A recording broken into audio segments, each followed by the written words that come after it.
ગોંડલના બહુચર્ચિત રાજકુમાર જાટના મોત કેસને લઈને જેમની પર આરોપ લાગ્યા છે તે ગણેશ ગોંડલનો નાર્કો ટેસ્ટ કરવાની કોર્ટે મંજૂરી આપી. ત્યારબાદ નાર્કો ટેસ્ટ અંગે પ્રક્રિયા પણ શરૂ થઈ ગઈ છે. જો કે નાર્કો ટેસ્ટ અંગે વિવિધ ચર્ચાઓ ચાલે છે, પણ શું તમને ખબર છે કે નાર્કો ટેસ્ટ એટલે શું?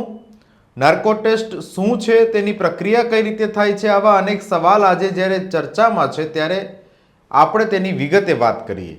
નમસ્કાર, હું છું રિયાઝ, સ્વરાજમાં આપનું સ્વાગત છે. સૌથી પહેલા તો એ સમજીએ કે નાર્કો ટેસ્ટ શું છે. નાર્કો ટેસ્ટ એક મનોવૈજ્ઞાનિક ફોરેન્સિક રીત છે જેમાં આરોપીને દવાના પ્રભાવ હેઠળ રાખીને તેની પાસેથી સત્ય બહાર લાવવાનો પ્રયાસ કરવામાં આવે છે. આમાં સોડિયમ પેન્ટોથેલ જેવી દવા વપરાય છે. હવે એવો સવાલ થાય કે નાર્કો ટેસ્ટ ક્યારે થાય?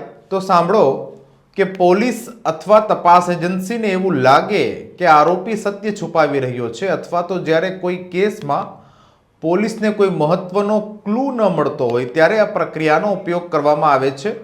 નાર્કો ટેસ્ટ માટે કોર્ટની પરમિશન ફરજિયાત છે. આ સાથે જ આરોપીની લેખિત મંજૂરી પણ જરૂરી છે.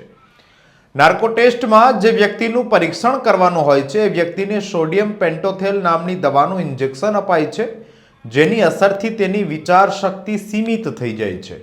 આ ટેસ્ટ સમયે લગભગ વ્યક્તિની હાલત બેભાન હોય છે. દવાની અસરના કારણે જૂઠ બોલવાની સંભાવના પણ ઘટી જાય છે. એક એક્સપર્ટ કેસ અંગે સવાલો કરે છે. આ સમયે પણ તે વ્યક્તિના હાવભાવને ખાસ ધ્યાને લેવામાં આવે છે. નેશનલ લાઇબ્રેરી ઓફ મેડિસિનના તજજ્ઞોના કહેવા પ્રમાણે દવાનો ઉપયોગ કર્યા પછી એવી કોઈ ગેરંટી નથી કે આરોપી માત્ર સત્ય જ કહેશે. એનેસ્થેસિયાની સ્થિતિમાં વ્યક્તિ પોતાની સ્વતંત્ર ઈચ્છાનું નિવેદન આપતું નથી અને આ સમયે તે પોતે હોશમાં પણ નથી હોતો. તેથી જ કોર્ટમાં નાર્કો ટેસ્ટના રિપોર્ટને કાયદાકીય રીતે પુરાવા તરીકે સ્વીકારવામાં આવતા નથી. જો કે સુપ્રીમ કોર્ટે તેના એક ચુકાદામાં કહ્યું છે કે નાર્કો ટેસ્ટ રિપોર્ટની મદદથી પછીથી જે પણ માહિતી મળી આવશે તેને પુરાવા તરીકે કોર્ટમાં રજૂ કરવાની મંજૂરી આપવામાં આવશે.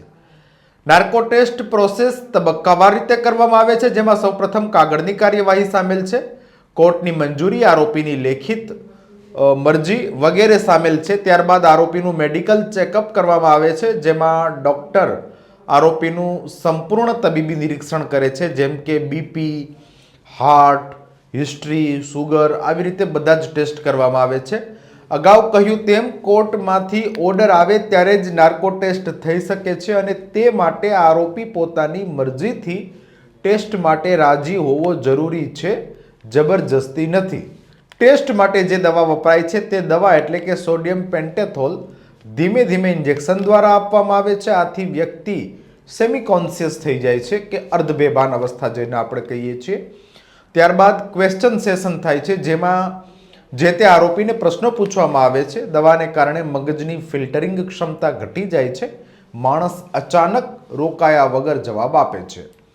આરોપીએ કહેલી બધી વાતો રેકોર્ડ થાય છે, જે પછીથી તપાસમાં ઉપયોગી બને એ માટે. નાર્કો ટેસ્ટમાં મળેલી માહિતી સીધી રીતે કાયદેસર પુરાવા ગણાતી નથી, પરંતુ ઇન્વેસ્ટિગેશન લીડ તરીકે ઉપયોગ થાય છે. હવે એ સવાલ પણ ચર્ચામાં છે કે નાર્કો ટેસ્ટ સેફ છે? તો જાણકારોનું એવું કહેવું છે કે નાર્કો ટેસ્ટમાં દવાનો ડોઝ કંટ્રોલમાં હોય છે, પણ blood pressure, heart, allergic risk તો રહે છે.